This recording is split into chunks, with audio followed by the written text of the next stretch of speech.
Alright everyone, welcome to the Big Man Breakdown with Nathan. How are you? Yeah, good one. Good. So a really disappointing week for us. I remember speaking to you last week, standing here, we were excited. Semi-final against Liverpool coming up, and then we had the Premier League game against Burnley. We were hoping for 2 wins. Didn't work out that way. What are your thoughts on the performances? I wouldn't say we was excited, but yeah, we was optimistic, I would say, man, and hopefully we was hoping for the best, if anything. I think as Arsenal fans, sometimes now, we don't have no guarantee. We're hoping that Arsenal do this, and we're hoping, and I just want some sort of consistency. Before we had, when we was, everyone's talking about top four, we had a nice bit of consistency. Liverpool, just two I think let's go back before Liverpool, Nottingham Forest, we've put that one in there as well. 3 really lacklustre, disappointing performances. And I said, all right, we're out of the cups now. Everyone's like, let's focus on the top 4. But just because you got Burnley now, everyone thought, oh yeah, we're going to get the 3 points. And that would have been a big 3 points for us, man. Massive 3 points leading into the... And the thing is, we win that game, now we're off until the 8th. Like, that would have been a great 3 points, reset, get some transfers in, and then restart again. But we couldn't even get 3 points against Burnley.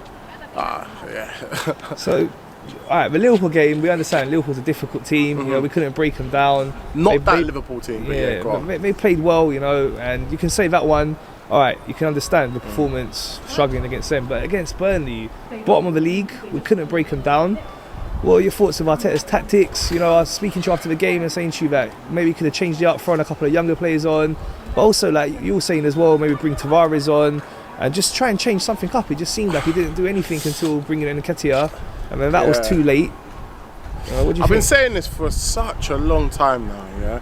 Arteta has improved the defence, and I'm happy he has, especially against Liverpool. The first leg showed we could just shut up shop, sit back, we can hold our own even with 10 men, yeah. But attacking wise, we do not have, under Arteta, we do not have no identity. There's nothing. We can look at us and say, all right, cool, we like to attack this way or attack that way. It just doesn't. And more now, where your Sakas are not firing, Smith Rowe's not firing, Martinelli's doing well, Odegaard's trying to make things happen. But more and more now that all those players ain't firing all at one time, it's starting to really show holes attack-wise that we just don't have anything there. Like, there's nothing like a formula that we're going along. It just seems like sideways, attack, force it to Saka, hopefully he can beat a man and go down there. Sideways. And Liverpool, Man City do very much have that, but they also have other things in their locker. They have players that will beat a man, it will open out things. They dink it over a man, it opens out. They can spray it from side to side. What we do is pass, down one wing. Is it on? No, pass. Whereas they can break. And that's the difference. We have players that can do that, but I just don't feel we have any identity going forward. We don't have anything looking at Arsenal that's going to say, do you know what? This is our formula. Like Wenger days, you knew Arsenal had a great formula, and I just don't think we have that under Arteta. And I've been saying for time, maybe he needs to bring in the certain players that he wants to, in order to progress with that, but we have those players there, do you know what I mean, to a basic level. Like, I'm not saying we've got the greatest of players, but attack wise, yeah, we have those players that should be at least better to show little signs of what Arteta's trying to do. And me personally, I can't see it. Yeah, we've gone on a good run, but even last season I couldn't see it, do you know what I mean? And I just personally feel that we don't have the answers. Burnley, me personally, you attack them early. You get that early goal, which forces Burnley to come out, and then you can get the 2, 3, 4. But it's like we just started like we did against Liverpool, Nottingham Forest. Well, not against Liverpool, we started all right, but Nottingham Forest, it just seemed like we was trusting the process, but there wasn't nothing to trust in the first place. Like, it was like we just passing around for no reason, and it was embarrassing against Burnley, man. With second from the bottom, Burnley didn't even come at us like they're in a relegation scrap we're fighting for it like you would have had maybe with a Norwich or a Newcastle. Burnley just came and sat and said, break us down. We're happy to take the point. We're happy to sit back. We didn't even try to counter us that much. We're happy to sit back. So yeah, it was embarrassing, man. I think early substitutions, Tavares should have came on for KT at left back, because attack-wise, he's been giving us absolute nothing. Absolute nothing. Burnley are not doing nothing to us on attack, so we could take off KT and allow Tavares to really just go up and down that left, support Martinelli. It's all well having Martinelli, Saka, but they need to have the support down the wings. Saka's been poor over the last few games, but at the same time, he hasn't been getting the support from the right back, overlapping, giving him options. It makes a big difference when you've got a Trent Alexander, Robinson, who got 2 assists on the weekend. It makes a massive difference when they're overlapping, because it opens up things. At the moment, we do not have that. So I would have brought on Tavares, and I would have brought on Eddie a lot quicker than I would have done. I'm not saying Eddie's great. That just shows where Arsenal are at anyway. The fact that Eddie's the best thing we've got to bring on. No disrespect to him, but that just shows where we're at. The fact that Eddie's what we're on the bench, that's our hope on the bench. It's embarrassing at the moment. Yeah, so down the right hand side, Ben White is not a right back, so maybe you could have looked to bring on Callum Chambers, or take off a defender when you brought in Nketiah on, and then maybe put Saka on the right wing back. There was things he could have done. I just felt he didn't do anything really. It was a token substitution at the end. Also, like I was saying to you before, that maybe you put on Amari Hutchinson or Charlie Patino. Burnley have not seen much of them. Maybe they can find a way to unlock the defence. The only thing I would have said with bringing someone of those youths, it's a risk, and we need to take risks. So exactly. I agree with you. But the only thing I would say is the pace of the game might have been a bit too much for them young boys. Yeah, but you never know, because Saka needed a chance when he first came onto the scene. Smith Rowe needed a chance when he first came onto the scene. So sometimes maybe you could have thrown on one. It's a risk, but shit, man, I'd rather do that than sit there and just do. Burnley are not doing nothing to us, so I'd rather bring on an energetic. We needed energy. There was times where when Eddie came on, Eddie looked all right because he brought energy. And Lacazette against Burnley have got big players, yeah, they're tall, massive. Lacazette just looked like he was hiding behind there, and he's missed so many chances now, man. So many on the plate. You waited for your chance, and you've just bread and butter finishes, man. It's I just feel that our tactics could have been a lot better, but at the same time, it's the players could have from the off. We don't need to have the most amazing tactics against Burnley. Burnley are not offering nothing, but it just goes to show, man. Some of the players just.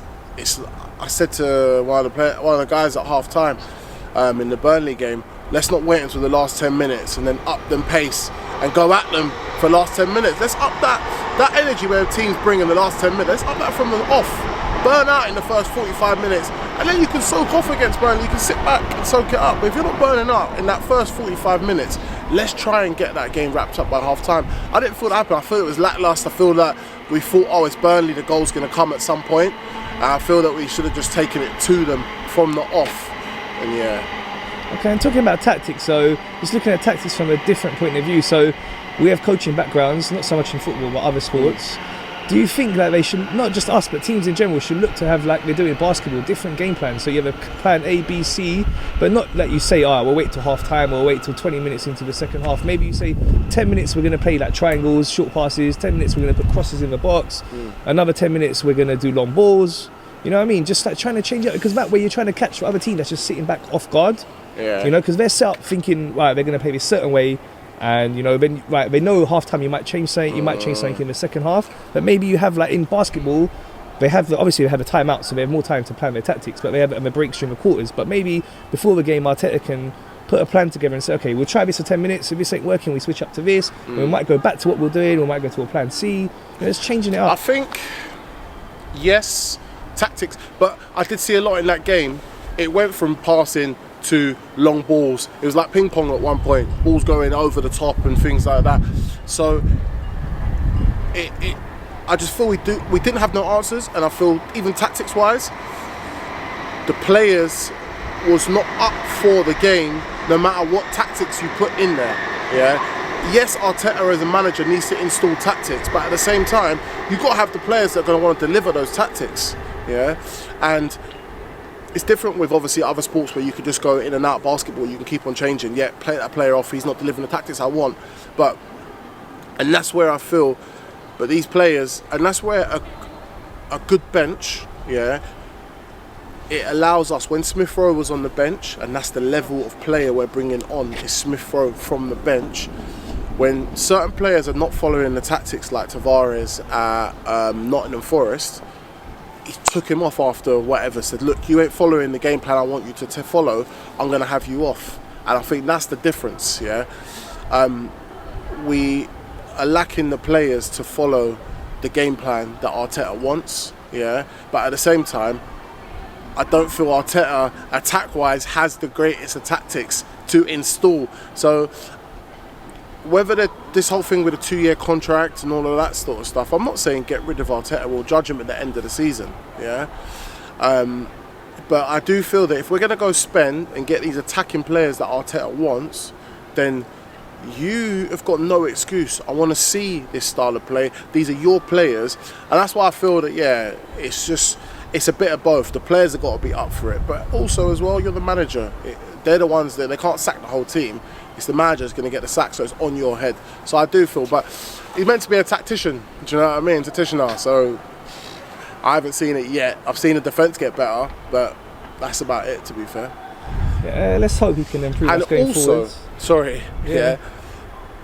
Reason why I don't rate him attacking wise, and people talk about Martinelli only came in and all the problems over Abba. Martinelli wasn't coming in because it was a great move by Arteta. I'm good. I've been tuning Martinelli to come in now. No, I think Abba had an injury or he got whatever happened with it to go away. All of that stuff was the reason why Martinelli came in. He was forced to play Martinelli. Martinelli didn't come off the back of Arteta doing magic. He was forced to do it. So let's not look at it and say, oh, well, he's giving these players a chance, he changed around that. No, a lot of these are forced moves. Yeah, he needs to definitely improve our attacking play. And as you say, maybe the players that we got in at the moment are not good enough to implement his game plan. So talking about that, we know transfer window, only 6 days left now. We've still done nothing. Absolutely nothing. Yeah. What do you think? We're going to get any business done? We will. We will get. I reckon we'll get at least one player. I can see Arsenal pulling off 2 players before the end, but definitely one. And do you know what Arsenal will do? It'll be typical Arsenal. They'll pull in one player, so that Arthur Melo, will bring him in. Yeah. But what they'll do is they'll make a wild bid, and it'll come up in the yellow writing across the bottom. Arsenal will bid 50 mil for whoever. Yeah. Which they know, clubs talk. If I go to it business-wise, if I come to you and say, do you know what, how much you want for this player, yeah? You say to me, I want 60 mil for him, yeah? But you know what I'm going to do? Just to make an official bid, I'm going to offer 50, just to show the people that we did, we did try and get this player, we did try and get that. It's all, listen, you can't fool me with that crap, yeah? I do feel we'll get in Arthur Melo. They're saying it's an 18-month contract that will have to be the rest of the season and then next season. Is that a bad thing? No, but you should have done that at the start of the transfer window. If that's what they wanted, I know we're trying to play hardball and whatever, not do that at the start. So then there's so much when a new player comes into the fold, even around the training, it uplifts things. Yeah, unless it's like a Dennis Suarez that we had that time and whatever. Not players like that we don't want from Real Madrid. Real Madrid we took him from. We don't want them sort of players. But players like Arthur Melo, they can come in, they'll uplift things. I think he went for 70 mil from Barcelona to Juventus. Juventus wouldn't have paid that money for no reason. He hasn't done the greatest that through whatever the managers that probably didn't like him or whatever. I'm not a Juventus fan to tell you the ins and outs. But someone like him could come in, and when we're desperate in the middle. Yeah, is he going to be better than Lokonga? I very much think so. Yeah, so it'd be good to bring him in. I'd love to see a striker come in. Realistically, are we going to get a striker? I don't think so. Yeah. Talk about Calvin Lewin. I would love to see Calvin Lewin come to Arsenal. I do feel handled correctly. Obviously, he's quite an injury-prone player, but I think handled correctly, you never know. Like, I think he'd be a good player for Arsenal. I think Watkins is a good signing as well from Aston Villa. The problem is that I wouldn't just buy Watkins. If you're buying Watkins, you've got to buy another striker as well. Watkins' work rate and things like that, but he wouldn't be the immediate answer. You need a good target man. Watson's a good hard worker, and he'll sort of get in and out, and he'll cause problems like he's caused for us many a times. But I still feel you need another target man striker if you was to buy in Watkins. There's one we're being linked with. I was speaking today to an Arsenal fan in Sweden who knows him quite well. I've not seen much of him, but Alexander Isak. Isaac's very good, yeah. But at the same time, I watched a few games of him as well, just to sort of see. You can never judge off of like 1 or 2 games, but I've seen a lot of his goal highlights and things like that. A lot of his goal highlights, if you actually watch them, they're very much. He's got a lot of time and space. Pings it top hand corner. Got a lot of time and space. Premiership, you haven't got time and space. You got to be like, sometimes it comes to you, you got 2 seconds, boom. You don't have time to think. You just got instant reaction. So whether he'll be ready to go straight away with the pace of the Prem, the strength of the Prem, I'm not too sure. But I would love to see him. If we could get him and Arthur, I think that's a good transfer window in January. Let's be real, January transfer window is poor anyway. No one really likes to dip into it. Last season we were talking about getting a few loan signings in, and I agree with that. But we've also got rid of Maitland-Niles, yeah. And this season, go check it for yourself. Maitland-Niles has been a better player. I start from when Lukonga first came, a better player when they played in that midfield. He got man of the match in the last game, and Maitland-Niles played. So for me personally, I don't care what Mourinho wants. If you want him, you can have him at the end of the transfer window, because we need him right now in that midfield. Yeah, because we've had so many injuries and things that and whatever. Not so. I would have let Maitland-Niles go at the end of the window, because then at least we've got some sort of cover there. And I think we're a bad selling club as well. I watched Guendouzi play the other day, and I was like, wow. Like, obviously the French league is a lot different, so we can't always base it off of that. But he looked amazing, and I think someone like that, and to know that we're going to let go of him for 11 mil end of the season is ridiculous. I heard Bayern Munich are looking at, I can't even remember his name off the top of my head, the defender for Stuttgart, the Greek guy. I can't remember his name, for like 2.5 million or something like that. We've got him on loan there, and he's playing amazing, and Bayern Munich now looking at him. Listen, man, we're a poor selling club, yeah, and we let other teams, it's not bully us, but because we want to get rid of these players. We say, yeah, all right, you can take it for this, you can take it for that. We do crap deals on the way out, but then we let sides bully us for buying players in. Yeah, there's been a few like that. We let Ganabi go for real little money. Look what he did at Real Madrid now. You're always going to get 1 or 2 that slip through the net, but I just feel personally, the January transfer window is never great, but we're a side that we want to get into that top 4. So they always say, oh, you got overpriced in January, overpriced. So what? Bring in those players. If we want to get that top floor, a lot of the time we don't get the top 4, and we're going to look back on it and say, oh, could we have brought in 2 players? 2 players that have enhanced us for getting that top 4? 100%. Could we have brought in that change in January? We had to pay another 10, 15 million on top. No worries, it's got us top 4. Because once you get top 4 in Champions League, the players that we can get in the summer is a whole different kettle of fish. But without top 4, those players are looking at how do we attract them? We have to give them stupid contracts. And if they're crap, then we've got them sitting on the bench on stupid contracts, and they don't want to leave. Why would you leave? It's going to be interesting to see how the next 6 days go. There was reports that Arteta went to America to meet Stan Kroenke, so I hope he's gone and said to him, listen, I need some serious money. For what? What has he gone to? What in nowadays technology? Yeah, why have you flown out to America? You know how to Zoom. I think he wants to have a serious talk with him face to face and say, look, we're struggling. You need to hand over some more money. Well, I hope that's what it is. Zoom phone call. Yeah. Go face to face to him and say, we could do that over the Zoom, man. You wanted a holiday. You wanted to get out there and chill, do some shopping for the kids, get some new hair dye or whatever. What are you going all the way to America for stuff? I want you here, bollocking those players that haven't gone off to international duty, I want you drilling in stuff. Do you know what I mean? Like, what are you going over to there? To what? Beg him, please, Kroenke, I need this money. You can do it over the Zoom, man. Do an online presentation over the Zoom, and that's what you can do. What are you going to America for? To beg it? Nah. I think some of that's paper talk. He's probably, you know what he's gone out there for? Sort out his own contract. He ain't gone there to sort out no transfers. He's got to sort out his own 2-year contract. Yeah, go on, piss off. You're going over there. You ain't going there to sort out no transfers or anything. I'm telling you, that could be done over the Zoom. He doesn't have to go out there to beg him. He's sorting out his own deal. That's what he's doing. Let's see. There's a report that came out today. I don't know if you saw it, but they're going for a training camp to Dubai.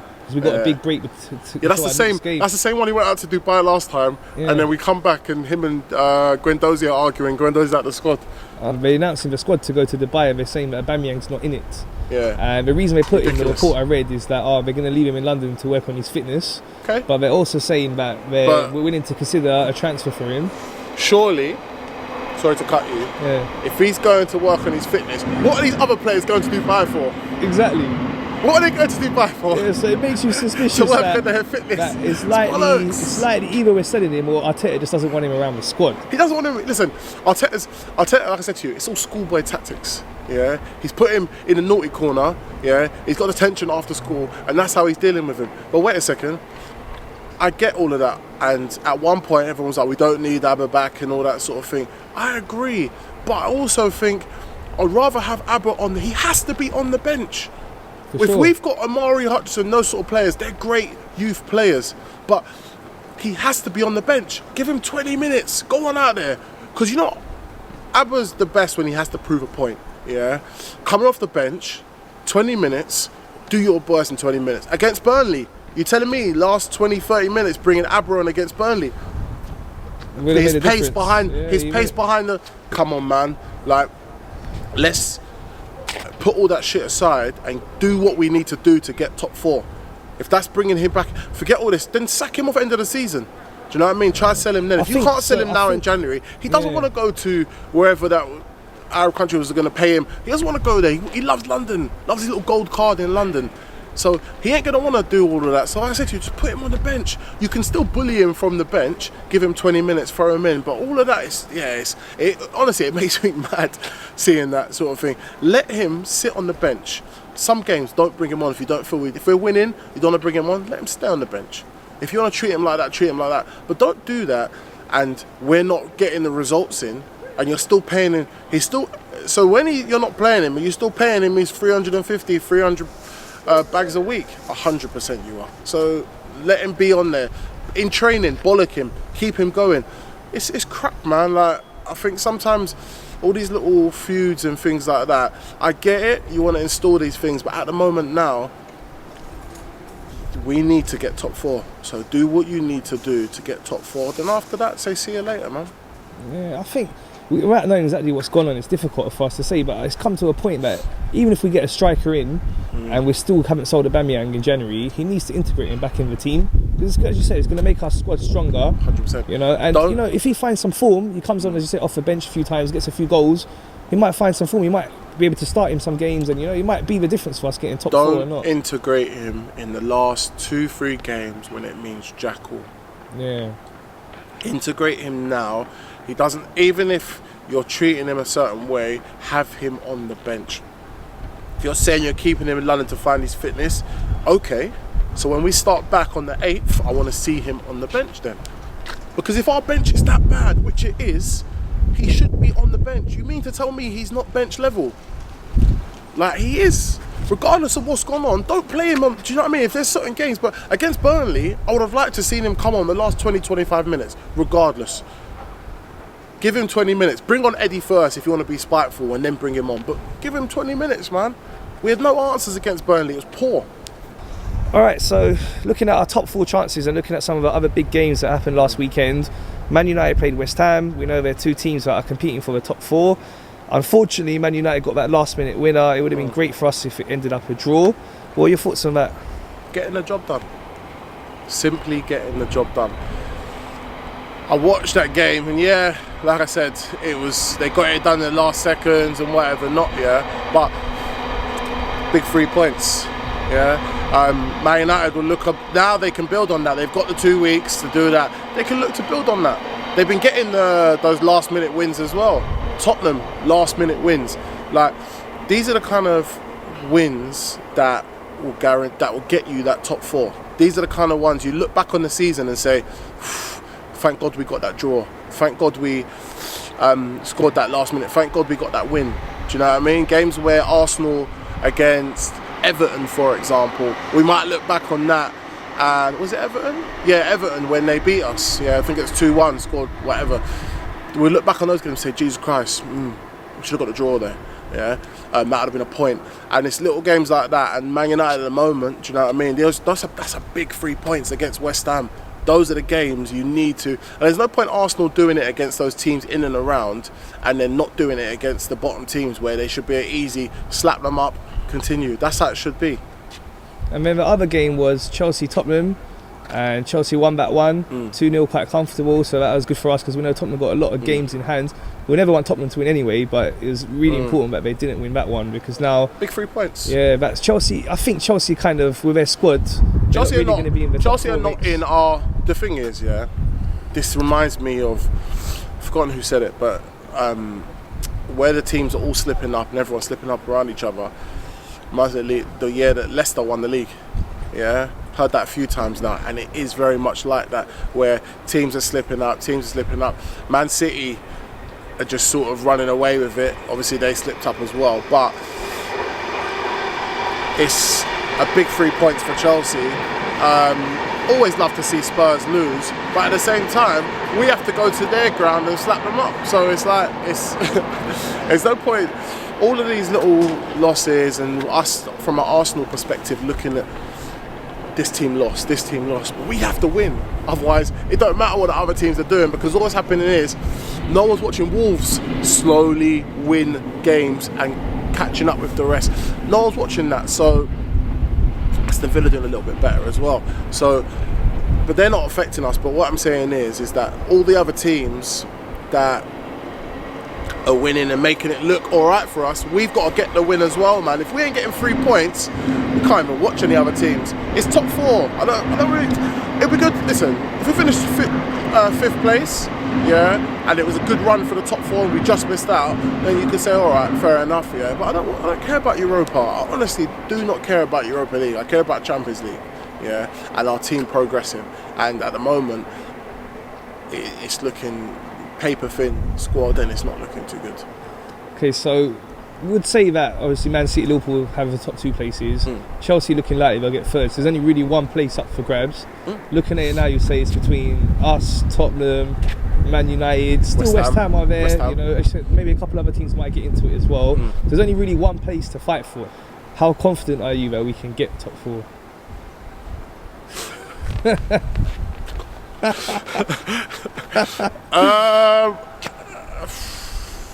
Do you know what? Yeah, I would say these next 6 days are crucial. If we can bring in a striker and a midfielder, I'm confident. Players come back. Pepe comes back. El Neni, if you want to mention that. Partey, Xhaka. The big boys are coming back. Abba on the bench is coming back. Yeah. I think we can do a push for top 4. Yeah. That doesn't happen. Yeah. Then we'll have a couple good games, but we ain't just forget it. Forget it. Don't even like this whole dream of top 4. It's gonna be a struggle now. We're now relying on 2 things: other teams to slip up and us to actually get a win. It's been a bad January. Someone was telling me a stat. Around Christmas time, I always said to people, talk to me after Christmas, because around Christmas time we always go a bit, and obviously there's been things with the COVID. We're on a good run. I said to people, oh yeah, it's good we get the rest, get the players back. No, our momentum is good. I'd rather just ride on that. And but that was shown before when we had that good momentum. The level of players we had, Smith Rowe coming off the bench. Yeah, now we have all those attacking players out there just running around like headless chickens, trying to make things happen and forcing it. Yeah, but we don't have anything else to bring on. It's just embarrassing. Yeah. So as I was about to tell you, the stat that came out for January, right, is really embarrassing. We've had more red cards than goals That just sums it up. I've heard that. Yeah, so let's hope that, you know, we stop getting these red cards, we start scoring, start winning games, go on a consistent run. And yeah, just try and be optimistic. We get some transfer business done in this next few days. Yeah, 6 days. and just, listen, we need something up front. Lacazette's not doing it.